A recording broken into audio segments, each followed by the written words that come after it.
하나님의 말씀 함께 보시겠습니다. 고린도전서 2장입니다.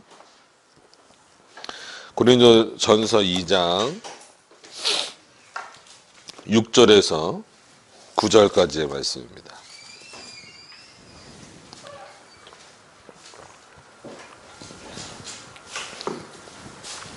신약성경 264페이지쯤에 있습니다. 제가 봉독해 드리도록 하겠습니다.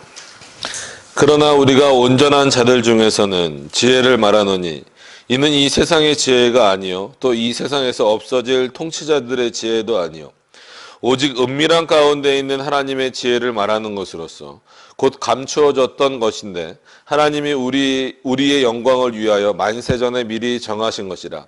이 지혜는 이 세대의 통치자들이 한 사람도 알지 못하였나니 만일 알았었더라면 영광의 주를 십자가에 못 박지 아니하였으리라. 기록된 바 하나님이 자기를 사랑하신 자들을 위하여 예비하신 모든 것은 눈으로 보지 못하고 귀로 듣지 못하고 사람의 마음으로 생각하지 못하도다 함과 같으니라. 아멘.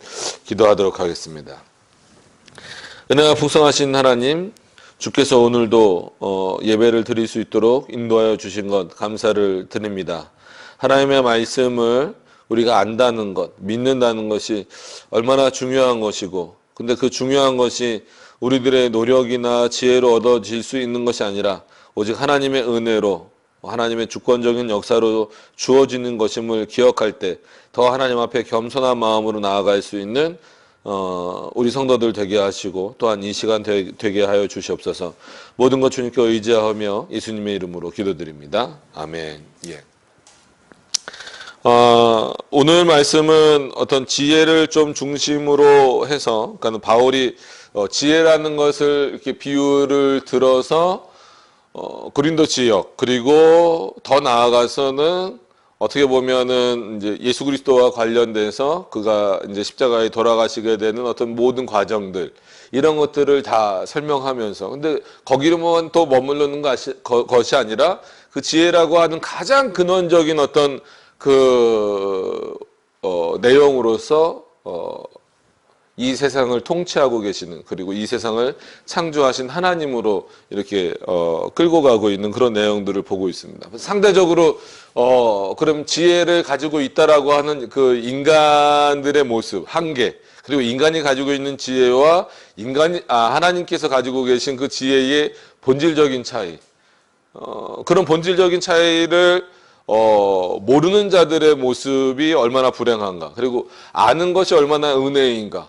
그럼 안다라고 했을 때에는 그럼 그 지혜가 어떤 방식으로 우리들에게 주어지는가에 대한 어떤 그런 내용들을 살펴보면 살펴볼 수 있는 그런 내용들로 오늘 본문이 구성되어져 있습니다. 그래서 이런 내용들을 통하여서 하나님이 어떤 분이신가, 그리고 어떻게 자신을 알리시는가라고 하는 것을 보면서 물론 인간도 하나님의 형상을 닮아서 지음을 받았고 비록 타락했긴 했지만 여전히 어떤 그 지혜라고, 우리가 뭐 하나님의 지혜랑 비교할 수는 없지만 지혜라고 하는 것들을 통하여서 많은 것들을 뭐 문명도 이루어가고 아니면 여러 가지 많은 일들을 세워 나가는 어떤 그런 훌륭한 일들도 많이 했죠. 근데 과연 그런 것들이 하나님과 비교했을 때 비교 대상이 되는가에 대한 그 문제는 우리가 한번 깊이 생각해 봐야 되는 문제다라고 하는 거예요. 그러니까 왜냐하면 사람들은 그 비교가 된다라는 의미를 많이 갖고 있습니다. 그래서 자신들이 가지고 있는 지혜를 가지고 하나님을 판단하려고 하거나 심지어는 자신들이 가지고 있는 그 지혜를 가지고 하나님을 뛰어넘으려고 하는 그런 모습들이 많이 보입니다. 그건 어느 시대나 마찬가지였어요. 그러니까 이 시대도 마찬가지입니다. 그래서 이제 고린도 교회 그 지역에 있던 사람들에 대해서도 표현을 하는 그런 부분들이 나오고, 또 아까 말씀드렸던 것처럼 전체 예수 그리스도와 관련된 그런 부분들도 나옵니다. 그러니까 쭉 연결이 되어 있기 때문에 한번 보시면서 그 내용들을 함께 또 살펴보셨으면 좋겠습니다. 자, 6절입니다.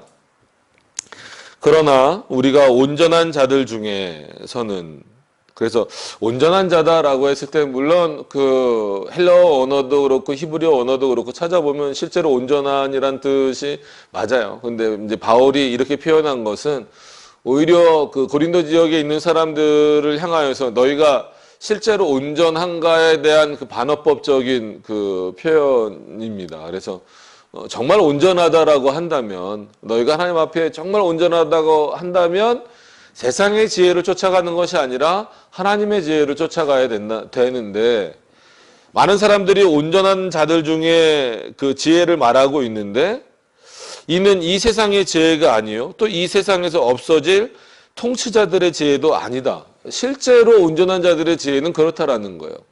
근데 고린도 교회 너희에게 지금 그게 있느냐는 겁니다. 그러니까 왜냐하면 뭐 예수님이 부활하시고 나서 바리새인들이 없어진 게 아니란 말이에요. 여전히 그러니까는 어떻게 보면 이렇게 섞여 있는 거죠. 그리스도인, 그러니까 그리스도를 믿는 자로 개종한 어떤 그 입장. 그 다음에 여전히 유대교, 그러니까는 구약의 율법적 사고를 가지고만 묶여져 있는 사람. 그 다음에 어느 정도는 예수 그리스도를 받아들이면서도 이 율법적 사고를 벗어나지 못한 사람.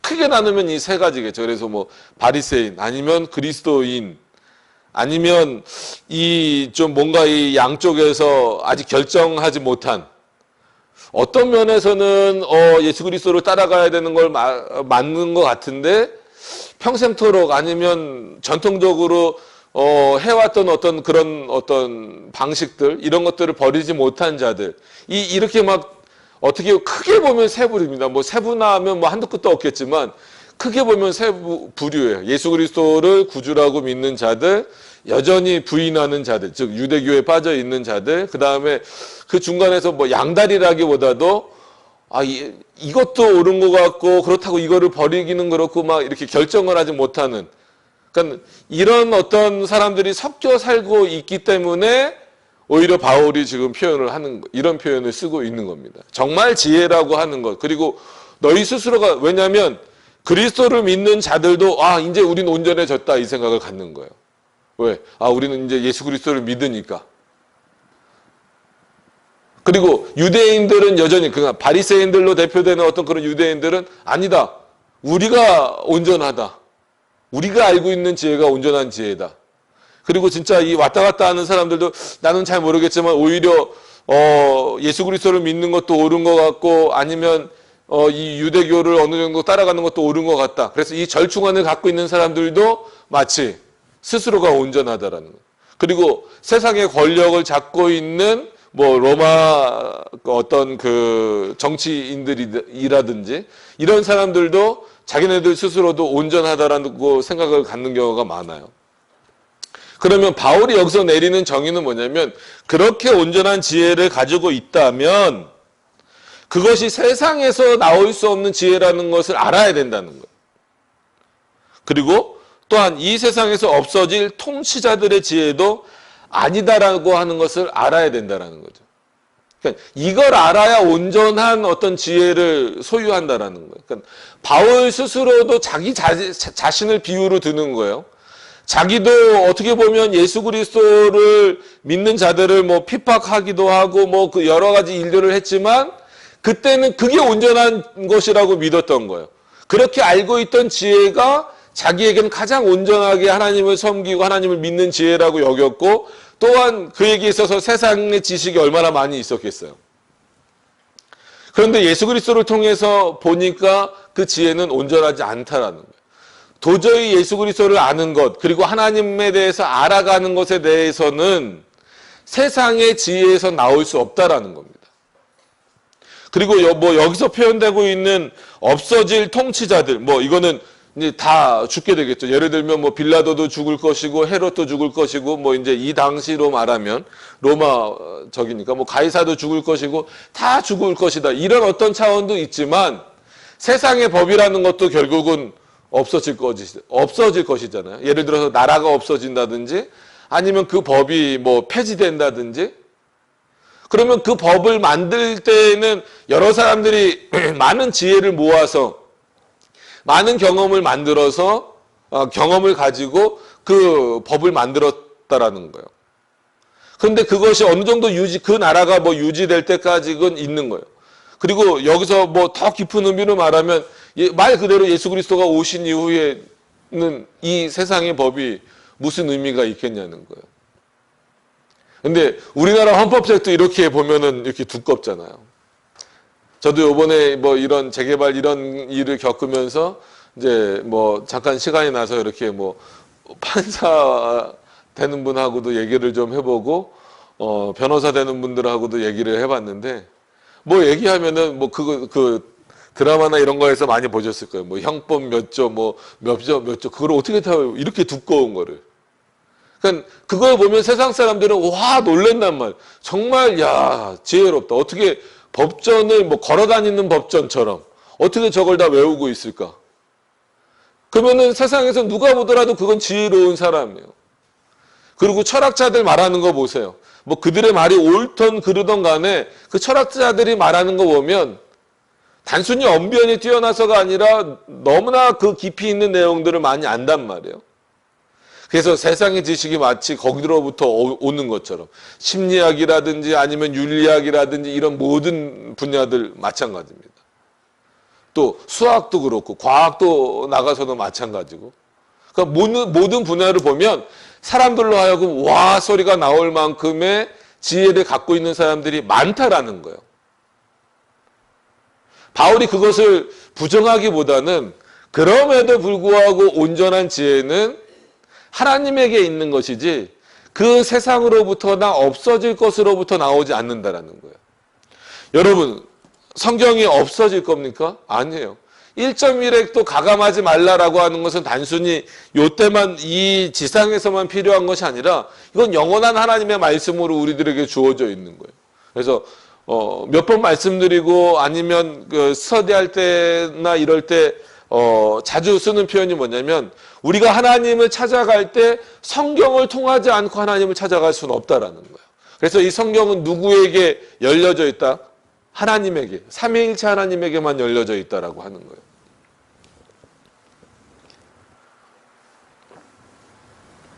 그러니까 이런 내용들이 거꾸로 오히려 온전한 지혜를 얻은 자들은 성경이 하나님의 말씀이고 성경은 하나님을 향하여서만 즉 하나님을 아는 데 있어서 열려져 있는 것이고 하나님을 온전히 예배하는 것, 하나님을 온전히 경외하는 삶 이런 모든 것들을 향하여서 열려져 있는 것이고 즉 또한 예수 그리스도가 누구신지에 대해서 우리들에게 알려주는 어떤 그런 내용이 기록되어져 있는 게 성경인데 오히려 세상에 지혜 있다라고 말하는 사람들은 이 성경을 부정하는 경우가 많잖아요.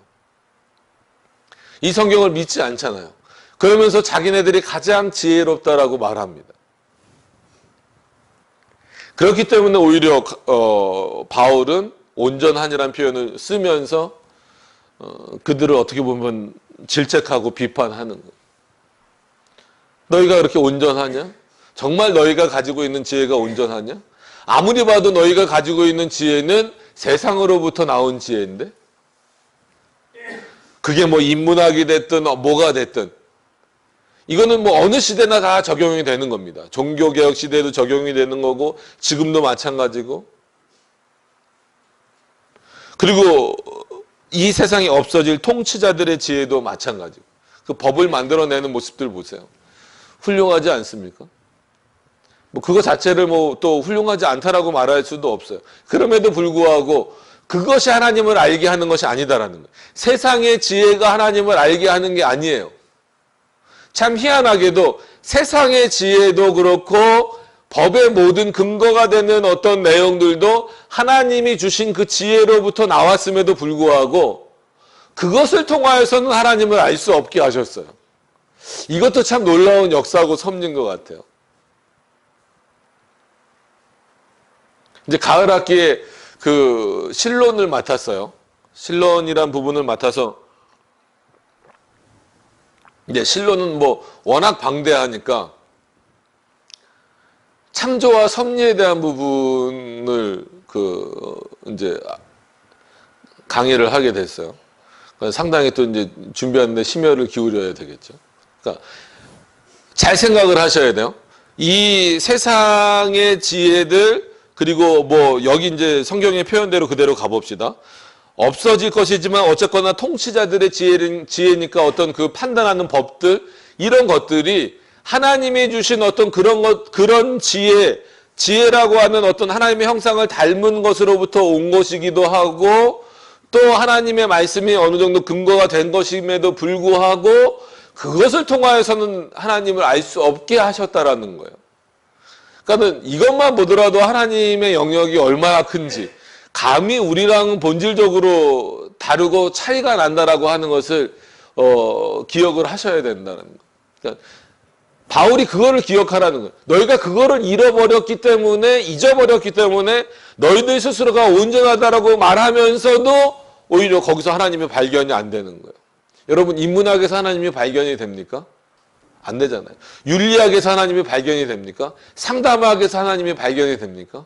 앞에 기독교 윤리학, 기독교 상담학 아무리 붙여놔도 사람이 발견되는 경우가 많지 하나님이 발견되는 경우는 극히 드물어요. 그래서 윤리학도 조직신학의 한 과목임에도 불구하고 잘못 접근하면 그냥 인간 윤리학으로 확 가버리는 경우가 있어요. 자, 왜 그러냐면 바울이 그 7절에 그 근거를 분명하게 하고 있습니다. 그러니까 마치 두 가지 지혜가 충돌하는 것처럼 보여요. 온전한 지혜가 있다.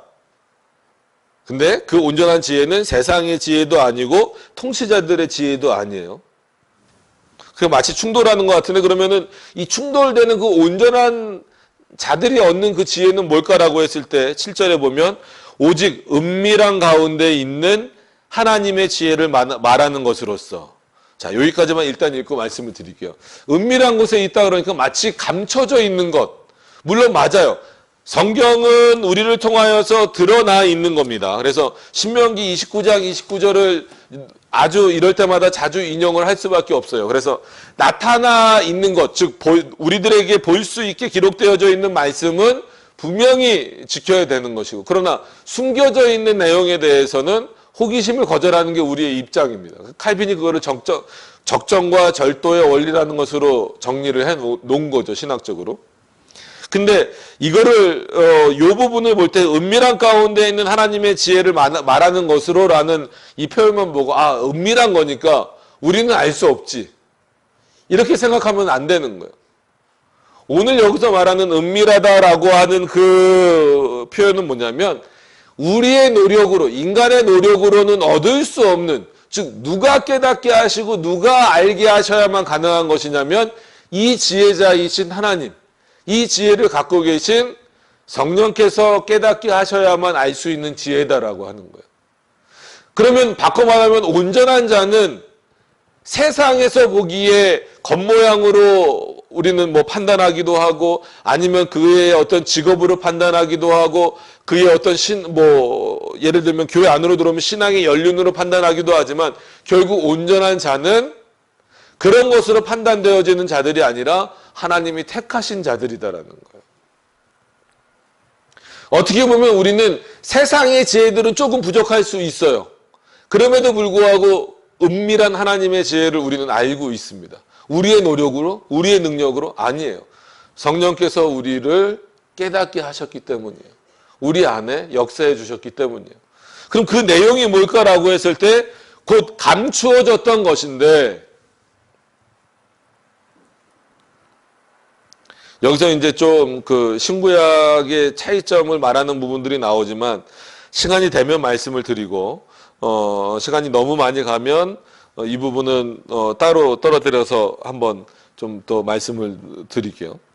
곧 감추어졌던 것인데 하나님이 우리의 영광을 위하여 만세전에 미리 정하신 것이라. 그러니까 하나님이 창세전에 우리를 위하여서 지어 놓으신 어떤 그런 모든 하나님의 작정 안에 들어있는 뭐 창조에 관련된 것, 섭리와 관련된 것, 그리고 우리의 구속과 관련된 것, 그러니까 당연히 예수 그리스도에 대한 지식도 여기 들어있는 거예요. 예수 그리스도가 누구신가에 대한 분명한 내용도 하나님의 지혜, 즉 은밀한 지혜를 깨닫는 자만이 알 수 있다라고 하는 겁니다. 그러니까 예수 그리스도를 믿는다? 여러분, 그게 정답이 아니에요. 어떤 예수 그리스도가 여러 명이라는 것이 아니라 어떤 예수 그리스도, 그러니까 어떤 예수 그리스도 그러면 오해가 될 수 있으니까 어떻게로 가보자. 하우의 방법으로 가보죠. 그러니까 어떻게 예수 그리스도를 믿는 것이 온전히 믿는 것인가. 이게 중요하다라는 거예요. 여러분 예수님 믿습니까? 당신은 예수 그리스도를 믿습니까? 그랬을 때 예 믿습니다. 여러분 이거는 심하게 얘기하면 이단들도 그렇게 얘기할 수 있어요. 그랬을 때 어떻게 해요? 어떻게 믿느냐는 거예요. 그러니까 어떤 예수 그리스도를 믿느냐라고 말했을 때 당연히 우리는 성경에서 말하는 예수 그리스도. 그럼 하나님을 믿는다라고 했을 때에도 어떤 하나님? 그랬을 때 성경에서 말하고 있는 그 하나님을 믿는. 그렇기 때문에 설교 초반에 그리고 여러 번 다른 시간에도 말씀드렸던 것처럼 이 성경은 하나님을 향하여서 열려져 있다. 즉 성경을 통해서만 하나님을 알 수 있도록 하셨다라고 하는 거예요. 그래서 이 은밀한 지혜는 결국은 성경이 아니고서는 얻어낼 수 없는 거예요. 방식 면에서. 궁극적인 거는 성경만 본다고 또 얻어지는 것도 아니죠. 성령께서 역사해 주셔야 되는 것인데. 그래서 8절에 가서 보시면 이 내용이 더 분명하게 나옵니다. 8절에 가서 보시면 자, 다 같이 한번 8절의 내용을 한번 읽어보겠습니다. 잠시만요. 시작. 이 지혜는 이 세대의 통치자들이 한 사람도 알지 못하였나니 만일 알았었더라면 영광의 주를 십자가에 못 박지 아니하였으리라. 잘 보세요. 그러니까는 이 지혜는 그랬으니까 이 지혜는 누구예요? 오늘 어떤 지혜예요? 은밀한 가운데 있는 하나님의 지혜예요. 그러니까 하나님의 지혜라고 해서 오해하시면 안 됩니다. 하나님의 지혜를 우리가 다 알 수는 없어요. 그래서 신학을 나눌 때 솔직한 얘기로 우리는 이제 모형 신학만 한다. 그러니까 원형 신학은 하나님 안에 감춰져 있고 모형 신학을 할 수밖에 없다. 이렇게 해서 폴라누스라고 하는 사람이 그런 내용을 나눠놨습니다. 그래서 여러 인물들이 있는데 폴라누스 책들도 요즘에 좀 번역이 되고 있어요. 그래서 점점 볼 책들이 많아지시죠. 그래서 나중에라도 한번 그 폴라누스 책을 보시면 예정론이나 뭐 이런 책들을 보시면 아주 훌륭하게 잘 써놨어요. 그래서 그러니까 하나님의 본질은 알 수 없다. 그런 차원에서 우리는 그 원형 신학은 하나님 안에 있는 것이고 우리는 모형 신학만 하는 거다. 어떻게 그럼 모형 신학만 해서 올바른 걸 알 수 있지? 하나님이 그렇게 알게 하셨다. 이거는 칼빈에게도 이미 있는 사고예요. 용어 정리를 폴라누스가 이렇게 또 한 번 더 정리를 해줬기 때문에 그렇습니다. 자, 그런데 보세요. 그러니까 그 하나님의 지혜를 안다면 이 차원에서 하나님의 지혜는 뭐겠어요? 하나님이 말씀하신 내용을 너희가 실제로 믿었다라고 한다면 그것을 참 지혜다라고 고백했다라고 한다면 이 세대의 통치자들이 여러분 여기서 이 통치자들은 단순히 뭐 예수 그리스도를 실제로 죽인 그러니까 원인이 되는 그러니까 로마 법정의 사람들만 말하는 걸까요? 그렇지 않아요. 그러니까는 어떻게 보면은 그 유대인의 원로원까지 전부 다 포함이 되는 거죠. 그러니까 바리새인들도 솔직한 얘기로 뭐가 없는 거예요. 그러면 열심히 자기네들 나름대로는 하나님을 섬기려고 했잖아요. 뭐 제3시 9시 되면 큰 길거리 나가서 그게 뭐 외식적이건 가식적이건 어땠건 간에 하나님 잘 섬기려고 했고 그 뭐 율법도 뭐 장로의 유전이다 뭐다 뭐 비판할 게 많이 있지만 어쨌든 간에 많은 율법을 끌어들여서 했잖아요. 그럼에도 불구하고 뭘 모르는 거예요?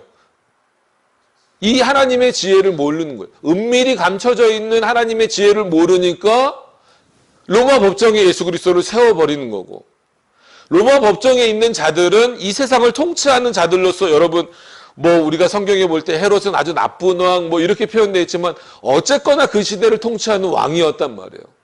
그러면은 어쨌거나 그 지혜가 있는 거예요. 그 법에 따라서 물론 그 당시에는 뭐 왕이 절대적이었기 때문에 뭐 때로는 왕은 법을 어길 수도 있고 뭐 자기 마음대로 할 수도 있지만 그럼에도 불구하고 빌라도도 그런 차원에서 면죄부를 주면 안 돼요. 그래서 어떤 분은 그렇게까지 표현하는 분이 있어요. 빌라도가 솔직히 무슨 죄가 있냐. 빌라도는 예를 들어서 예수 그리스도를 계속 놔주려고 했는데 왜 그 빌라도가 무슨 죄가 있냐. 심지어 이제 빌라도의 아내가 크리스찬이다 뭐 이런 표현까지 들어가면서 빌라도는 좀 억울하다. 그래서 사도신경에 그 빌라도가 들어가 있는 거에 대해서 상당히 불편하게 여기는 분들까지 봤어요. 그래서 어떻게 사고를 하면 저런 사고까지 갈까도 생각을 하지만 결국은 어쨌거나 그런 빌라도와 같은 인물들, 헤롯 왕과 같은 뭐 그 당시에는 뭐 여러 헤롯이 있습니다. 헤롯도 이름이 다양하잖아요. 바로처럼. 그러니까 앞에 붙는 이름들이 다 다릅니다. 그래서 그 바리새인이건 아니면 그 시대를 통치했었던 유대 지도자들이었던 아니면 그 로마의 지도자들이었건 간에 둘 다 누구를 뭘 몰랐다? 하나님의 지혜를 몰랐다라는 거예요. 그래서 바꿔 말하면 아무리 성경을 들고 있었어도 뭘 못 깨달았다? 하나님의 말씀을 깨닫지 못했다라는 거예요. 성령께서 그들에게 하나님의 말씀을 깨닫는 그 능력을 주시지 않았다라는 거예요. 그렇기 때문에 결국 그들은 어떻게 했어요? 이 세대의 통치자들이 한 사람도, 바울의 이 표현이 중요한 거예요. 한 사람도 알지 못하였다라는 거예요. 하나님의 지혜를. 만세전에 정하신 그 모든 일들에 대하여서 이미 구약만 보더라도 기록되어져 있음에도 불구하고, 그래서 우리가 성경을 볼 때도 너무나 성경을 순서적으로만 보는 건 상당히 그런 차원에서 위험하다라고 아마 몇 번 말씀을 드린 기억이 나요. 창조, 타락, 구속 뭐 이런 식으로 나오다 보니까 순서가. 근데 그 전에 분명히 뭐가 있어요? 하나님의 작정하심이 있는 거예요. 그러니까 오늘 성경에도 보세요. 만세 전에 미리 정하신 것이라. 이 부분을 빼버리면 안 돼요. 이게 창조의 원인이고 이게 창조의 시작점임에도 불구하고 많은 사람들이 그냥 하나님이 태초에 천지를 창조하시느니라 이거를 가지고 성경을 시작해버리니까 문제를 일으키는 거예요. 그러니까 이 세대의 통치자들이 한 사람도 알지 못하였나니, 만일 알았더라면, 그러니까 예를 들면 예수 그리스도가 하나님의 아들이시다라고 하는 것을 알았더라면, 그리고 선지식으로 하나님이 삼위일체로 존재하신다라는 것, 그럼 꼭 물어요. 어떻게 구약에 삼위일체가 있을 수 있습니까? 삼일체라는 표현. 그럼 신약에도 삼일체는 없어요. 삼일체라는 용어는 다 잘 알고 계시겠지만 터툴리안이라고 하는 그 초대 교부가 먼저 트리니티라는 단어를 썼을 뿐이지, 그럼에도 불구하고 하나님이 자신을 알리실 때 어떻게 알리셨겠느냐? 물론 신약처럼 아주 선명하게는 아니었을지는 몰라도 그런 차원에서 약간 감추어졌던 것, 이런 표현 안에서 칼빈도 그래요. 구약보다는 신약이 조금 더 그런 차원에서 선명하다. 그럼에도 불구하고 구약에 하나님이 자기 계시를 불완전하게 하시는 분은 아니다라고 하는 것을 또한 분명히 합니다. 그러니까 어떤 삼일체에 대한 그 이해가 없다 보니까 결국은 그가 하나님의 아들이심을 알지 못했더라는 거예요. 그래서 만일 알았더라면 영광의 주를, 맞잖아요. 그가 영광의 주시잖아요. 예수 그리스도. 영광의 주를 십자가에 못 박지 아니하였으리라. 이걸 가지고 또 트집을 잡아서 오히려 몰랐으니까 예수님이 십자가에 죽으셔서 우리가 구원받은 거지, 만약에 다 알았으면은 이거 어떻게 우리가 구원받습니까? 그거는 결과론적인 얘기고, 오늘 바울이 지적하는 핵심은 뭐겠어요? 그만큼 세상에 어떤 지혜에 있다라는 사람들, 저 위에 있는 사람들, 여러분 한번 생각해 보세요. 한번 상상을 해보세요. 이 당시로 만약에 여러분들이 살고 있었다라고 한다면, 그 원로원에 있는 많은 사람들을 어떻게 볼 수밖에 없어요.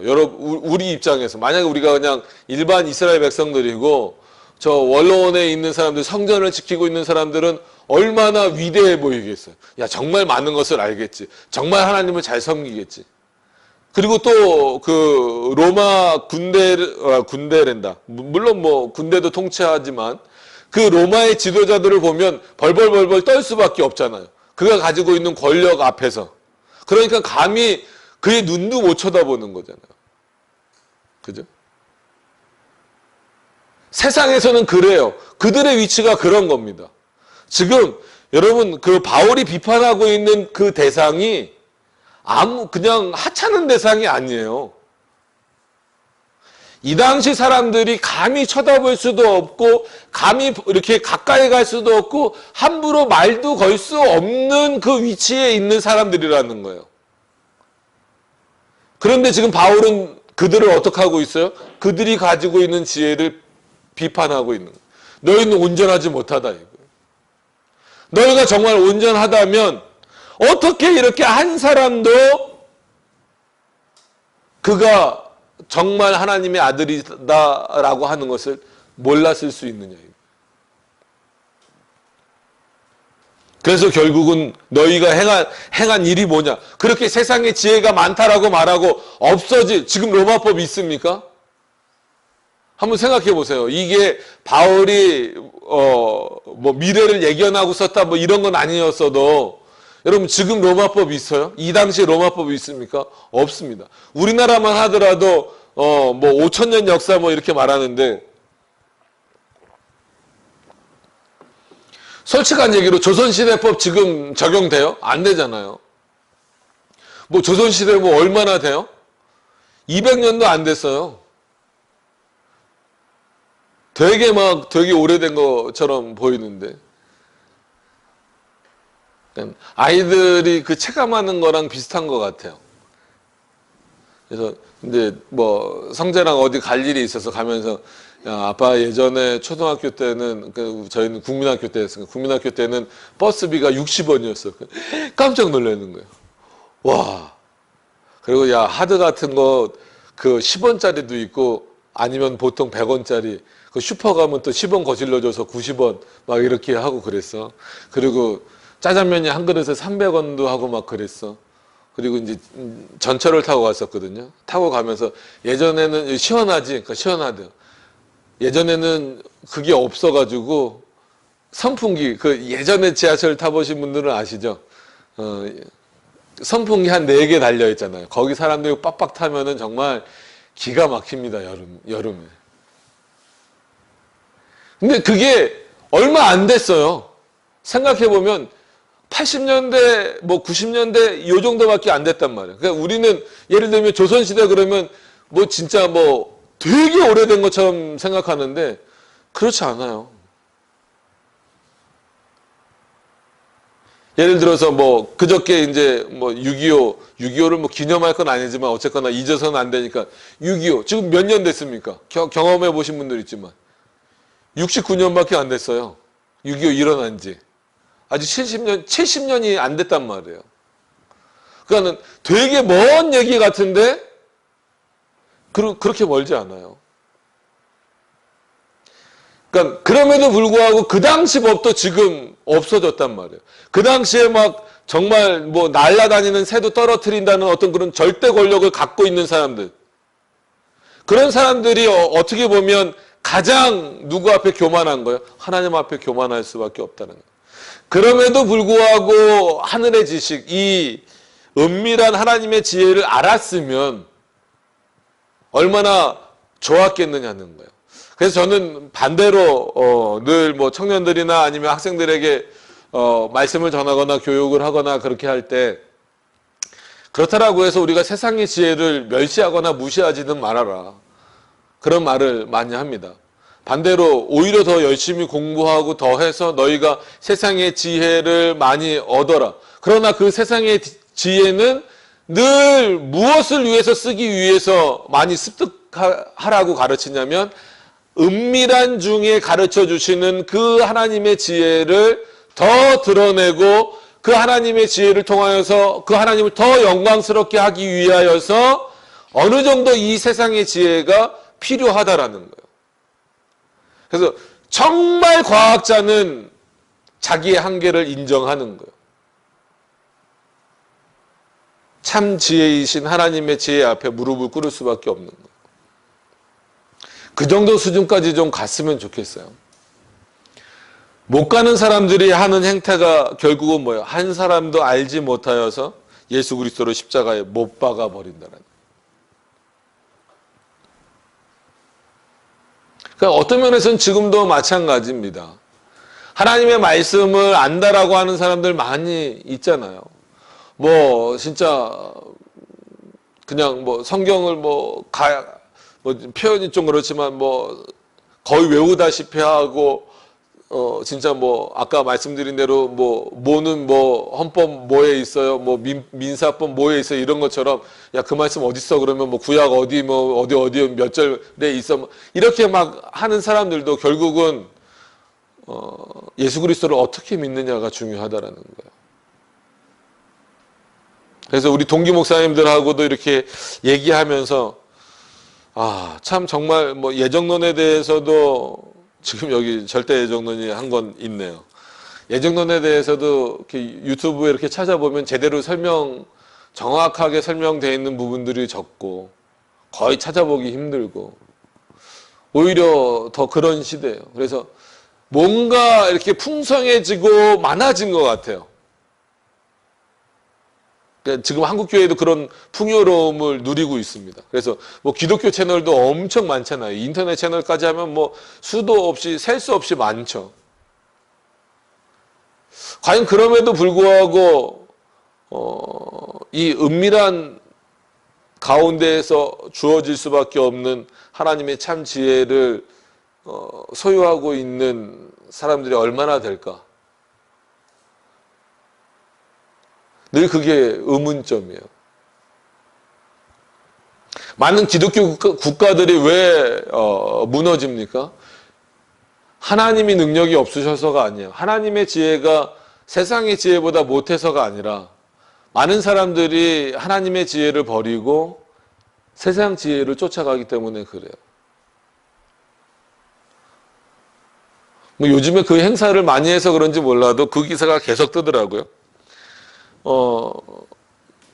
저도 뭐 페이스북에 올라온 기사를 본 거지만 어떤 분이 한탄을 하면서 쓰셨어요. 그 토론토에 사시는 분인가 봐요. 근데 토론토니까 이제 캐나다겠죠. 퀴어 축제, 동성애 축제를 하는데 행진을 뭐 우리나라는 그래도 이제 행진을 하라고 허락을 해줬지 뭐 정부 관계자들이 앞장서지는 않았잖아요. 근데 토론토에서는 토론토 시장인지 아니면 캐나다 대통령인지가 앞장서 갖고 그 퀴어 축제를 이끌고 갔대요. 그럼 세상이 지금 그렇습니다. 근데 왜 이런 말씀을 드리냐면 우리나라 그 선교의 초창기 때에도 어느 나라에서 선교가 왔어요. 미군에서만 온 게 아니라 캐나다 장로교에서도 들어왔단 말이에요. 그렇게 나름 기독교 국가들이 무너지는 이유가 뭘까?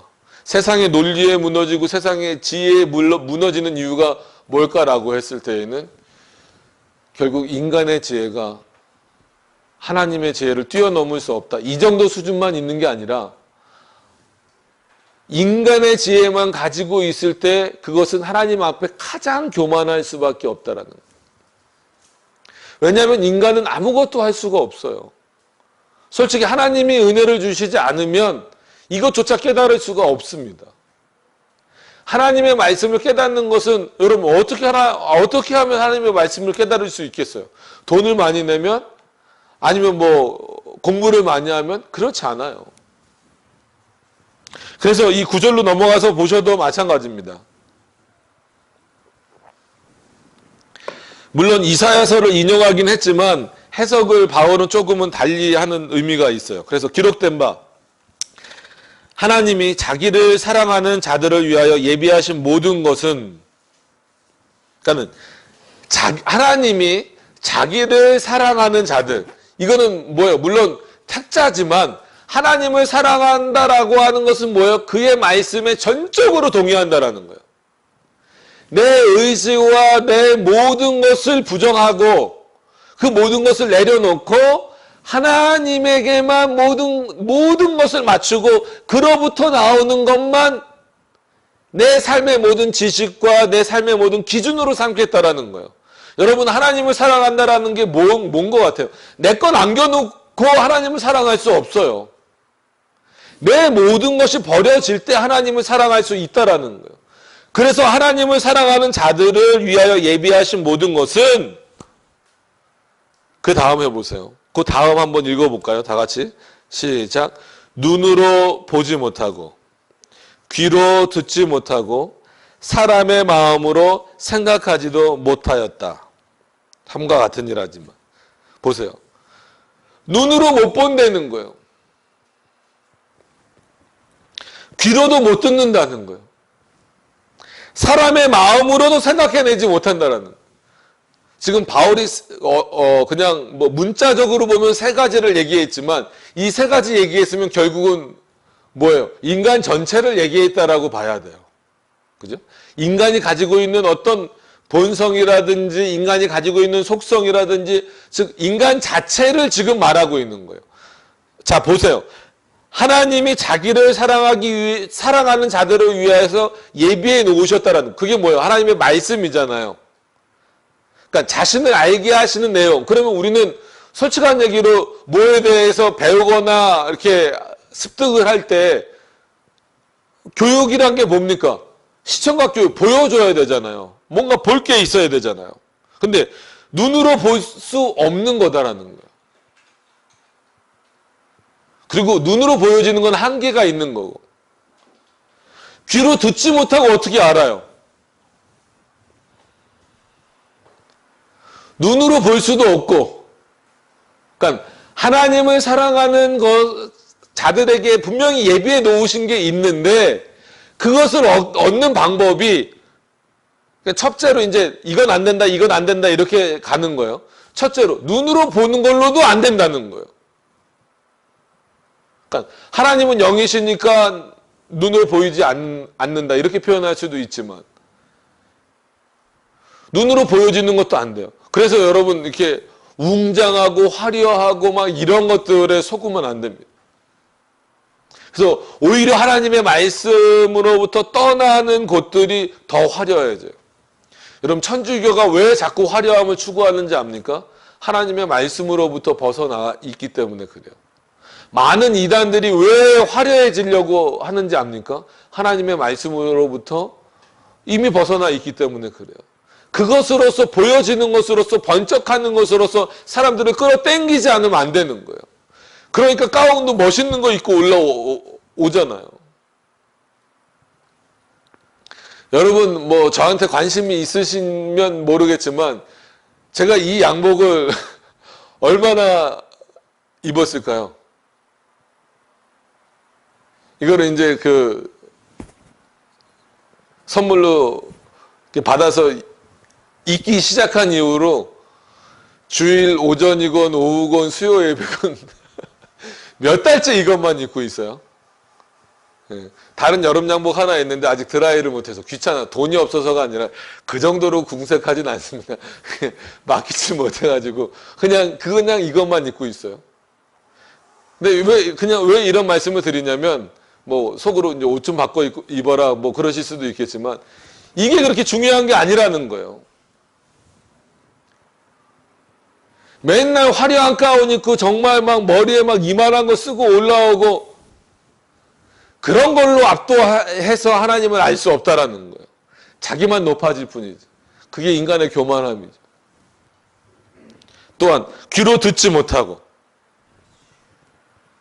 여러분 이런 데서는 어느 정도는 좀 충격을 받으셔야 돼요. 귀로 듣지 못한다? 가장 본질적인 것을 비판하시면서 본질적인 것을 말씀하시는 거예요. 분명히 믿음은 뭐에서 난다 그랬어요? 들음에서 난다 그랬어요. 성령 하나님의 선물이라는 것은 분명히 알지만 동시에 그 방식은 어떤 방식이냐면 귀로 들으면서 난다 그랬어요.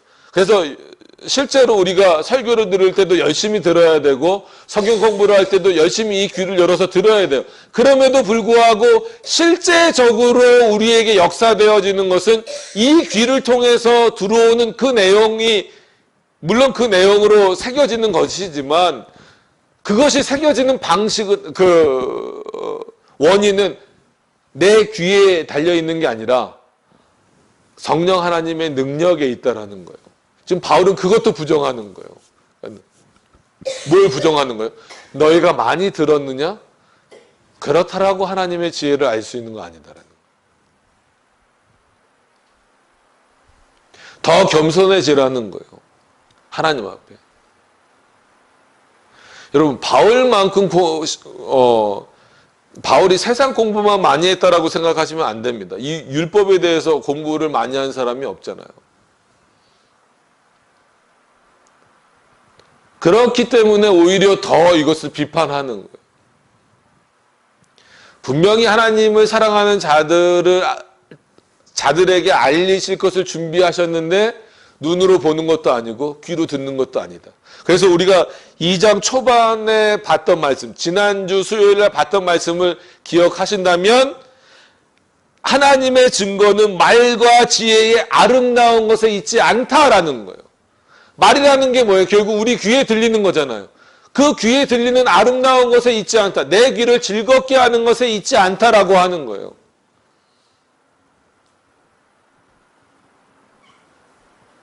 그래서 너무 복만 추구하는 설교, 너무나 쉽게만 하려고 하는 설교, 너무나 웃기기만 하려고 하는 설교는 오히려 더 성도들로 하여금 그 성도들의 믿음을 성장시키기보다는 오히려 그 설교로 인하여서 하나님의 말씀으로부터 멀어지게 만들어버리는 결과가 될 수밖에 없어요. 똑같은 시간을 설교한다 할지라도 뭐 예화로 가득 채워진다든지 아니면 웃긴 얘기로 가득 채워진다든지 자기 얘기로 가득 채워진다든지 이래버리면 하나님의 말씀이 언제 전해집니까? 그 본문의 핵심적인 내용을 전하기도 솔직히 바쁜데.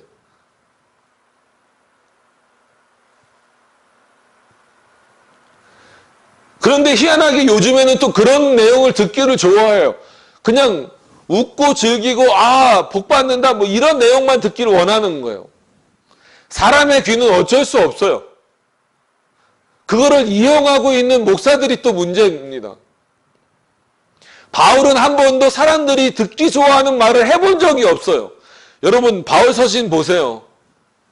지금 우리는 은혜로 받지만 이 당시 사람들 예를 들어서 우리는 지금 고린도전서를 보니까 늘 초반부터 계속 말씀드렸지만 이렇게 부드럽게 다른 서신과는 다르게 부드럽게 내용을 전개해 나가고 있지만 그 내용은 굉장히 고린도 교회 그 지역에 있는 사람들을 비판하는 내용이란 말이에요. 점점 그 강도가 심해질 거란 말이에요. 여러분 그래서 우리는 예를 들면 고린도전서 13장 그러면은 사랑장 뭐 이렇게 알고 있죠. 많이들 그렇게 알고 있잖아요. 여러분 고린도전서 13장만큼 바울의 날선 비판이 쏟아지는 장도 없습니다. 그냥 그거를 그렇게 안 보이니까 그게 그냥 어떤 면에서는 사랑이죠. 바울이 그렇게 지적해 주는 게 사랑이긴 하지만 우리가 생각하는 다른 의미의 사랑이겠죠. 바울은 한 번도 대상이 좋아하는 얘기를 해본 적이 없어요. 설교든 아니면 그냥 편지든 간에. 빌레몬서 짧은 내용인 것 같지만 맨 처음에는 참 빌레몬을 이렇게 높여주고 어떻게 보면 자기보다 한참 나이도 어리고 그런 인물이잖아요. 근데 그 오네시모를 위하여서 참 이렇게 그 빌레몬을 높이면서 하지만 결국은 그 핵심적인 내용은 뭐예요? 하나님이 쓰시고자 하는 자에 대한 어떤 그 분명한 그 의미를 드러내고 있잖아요.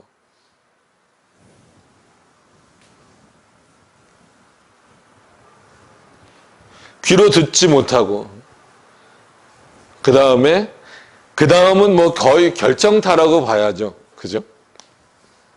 그래서 그 마지막 문장이라고 하긴 그렇지만 그 부분 사람의 마음으로 다시 한 번만 더 읽어보겠습니다. 자, 시작. 사람의 마음으로 생각하지도 못하였다. 뭐를요? 하나님을 사랑하는 자들을 위해서 예비된 것은 사람의 마음으로 생각되어져서 나올 수가 없는 거다라는 거예요. 우리 안에서 생성될 수가 없다라는 거예요. 누구의 도우심이 없이는 안 된다라는 거예요. 성령의 도우심 없이는 안 된다라는 거예요.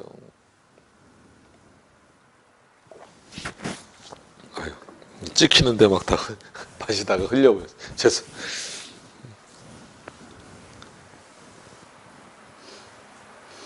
성령 그렇게 강조하고 심지어는 많은 사람들이 지금은 성령 시대라고까지 말하는데 결국은 그 성령을 어디로 또 끌고 가버려요. 사람의 마음은 그만큼 악독합니다. 악해요. 그 성령이 하시는 일이 뭐라고요? 제가 뭐 가끔 말씀드렸죠. 페어 베르보, 쿰 베르보 이렇게 해갖고 한번 말씀드렸잖아요. 성령은 이렇게 역사하신다. 하나님의 말씀과 함께 그리고 하나님의 말씀을 통하여 역사하신다. 다른 방식으로는 역사하시지 않는다라는 거예요. 그런데도 불구하고 우리는 자꾸 성령 그러면 어디로 가요? 신비로운 것, 어떤 뭐 은사 이런 부분으로만 자꾸 가잖아요.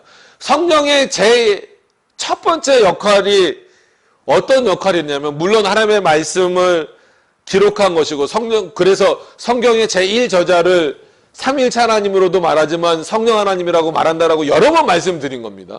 그가 창조주이시기도 하고 우리를 구원하신 분이기도 하고 우리의 구원의 서정을 이끌어가는 분이시기도 해요.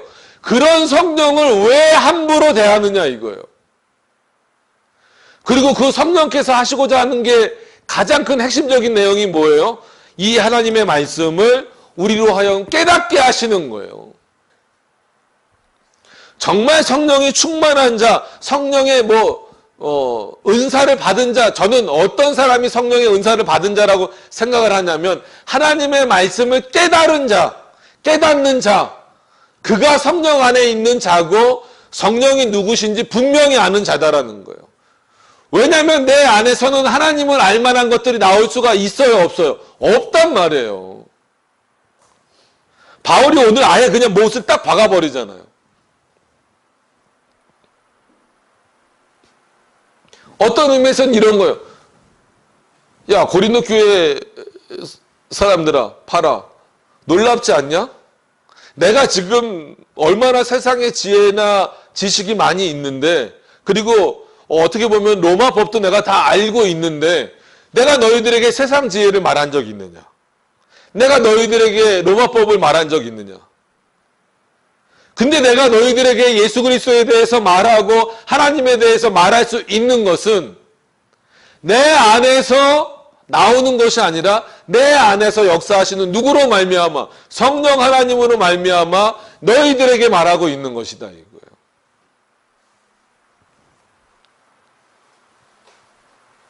어쩔 수 없어요. 바울은 위대한 사람입니다. 누가 보더라도 위대한 사람이고 정말 공부도 많이 한 사람이에요. 근데 그 사람이 자기 부정을 하는 그 차원이 뭐예요? 배설물처럼 여긴다. 저는 그래서 표현은 그렇지만 너무 좋아하는 거예요. 여러 번 말씀드리지만 바울이 실제로 잊어버렸을까요? 안 잊어버려지죠. 그게 어떻게 잊어버려집니까? 그러니까 세상에서 얻었던 지혜들, 본인이 스스로가 태어날 때부터 로마 시민권을 가졌고 가말리엘 문화생이라고 했을 정도면 지금으로 말하면 뭐 박사고 학자인데 세상의 그런 지식을 난 배설물처럼 여기겠다라고 하지만 그 의미가 그래서 저는 너무 좋은 거예요. 표현은 그렇게 썼지만 기억이 안 납니까? 나잖아요. 어느 순간에라도 이 사람이랑 이 사람에게 복음을 전하는데 안 통하면 그 지혜를 그 지식을 갖다가 막 쏟아붓고 나 이런 사람이야. 너 내 말 안 들을래? 이럴 수도 있는데 바울은 절제하잖아요. 내가 말과 지혜의 아름다운 것으로 하지 않고 누구를 하나님에 대한 증거를 그렇게 하지 않겠다라는 오직 하나님이 말씀하신 그대로만 내가 말하겠다라는 거예요.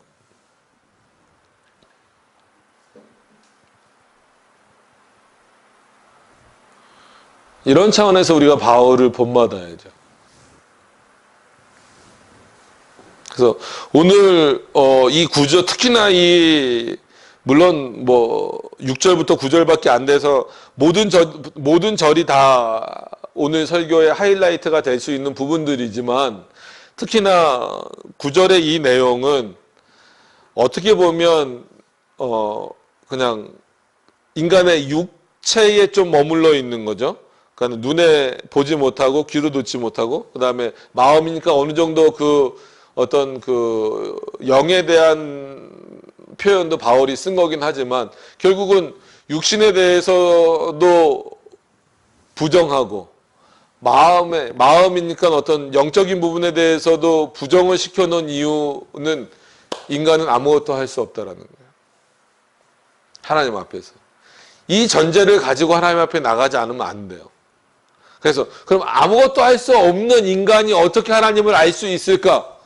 하나님 자신이 자신을 알게 하시는 방식이에요.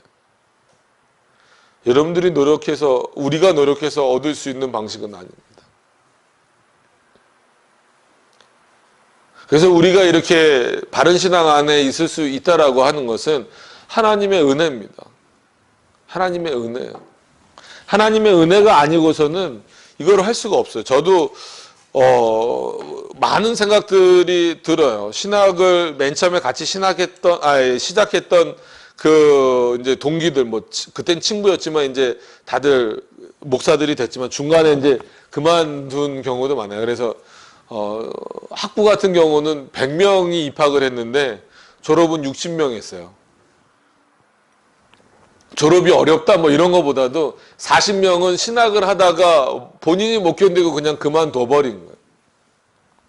그래서 제가 입학했을 때 신학과가 100명이었는데 졸업할 때 60명밖에 졸업을 안 했어요.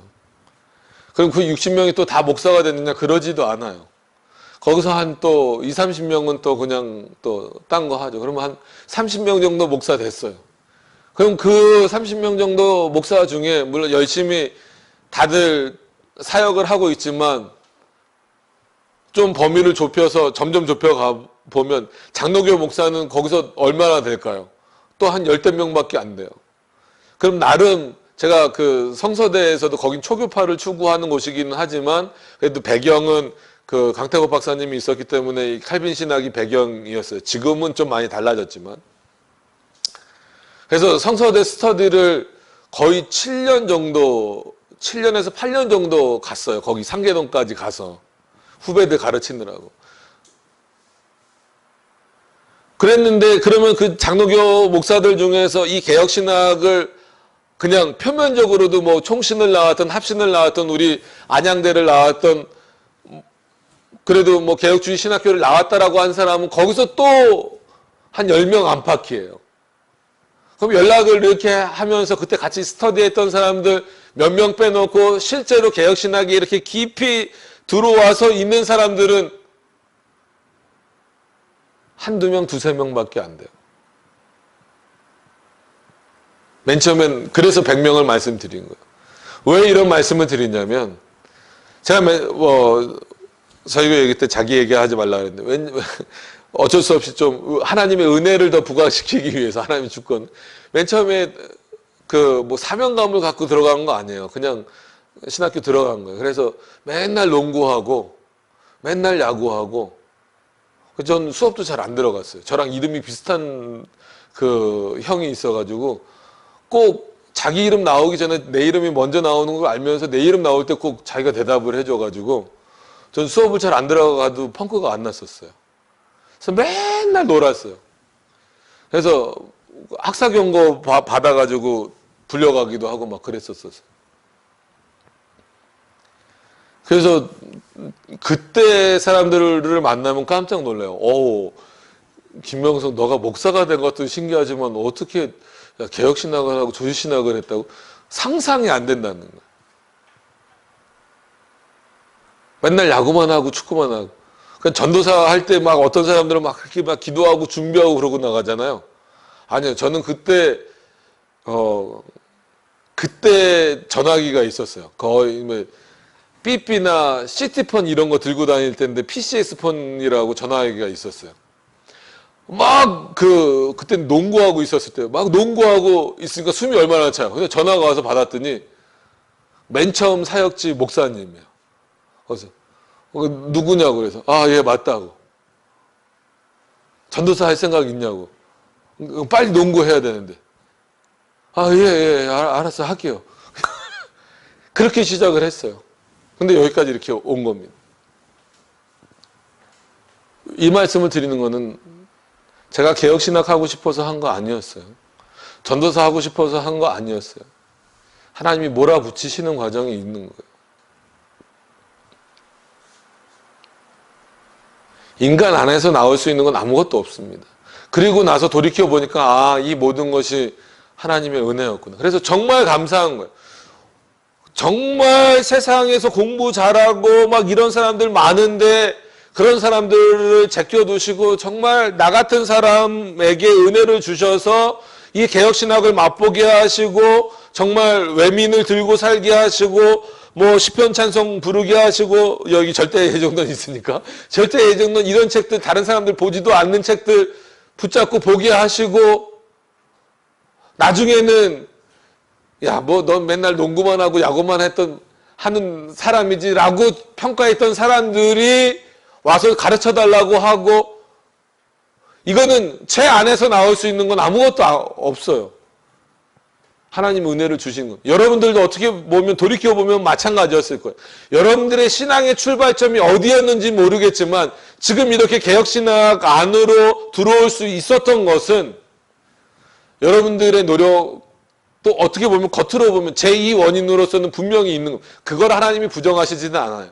그러나 근본적으로는 하나님이 여러분들을 부르신 겁니다. 하나님이 여러분들 마음 가운데 여러 역사를 하신 거예요. 하나님이 여러분들의 마음을 움직이시고 하나님이 여러분들의 귀를 열어주시고 하나님이 여러분들의 눈을 열어주셨기 때문이지 내가 눈으로 봤고 내가 들었고 내 마음이 움직여서가 아니라는 거예요. 이 순서의 차이가 큰 겁니다. 오늘 바울이 내리는 결론은 그거죠. 하나님을 믿는다라고 하는 것은 너가 보고 듣고 너 생각이 나서 하나님의 은밀한 지혜를 찾을 수 있는 것이 아니다. 그럼 세상에 온전하다고 여기는 자들은 다 찾았지. 왜 못 찾았냐? 그것은 사람에게서 도저히 나올 수 없는 거기 때문에. 그럼 너희는 왜 이 지혜를 얻을 수 있느냐? 너희가 뛰어나서 아니다. 하나님이 너희를 사랑하시기 때문이다라고 하는. 저와 여러분도 마찬가지입니다. 하나님이 저를 사랑하시고 여러분들을 사랑하시기 때문에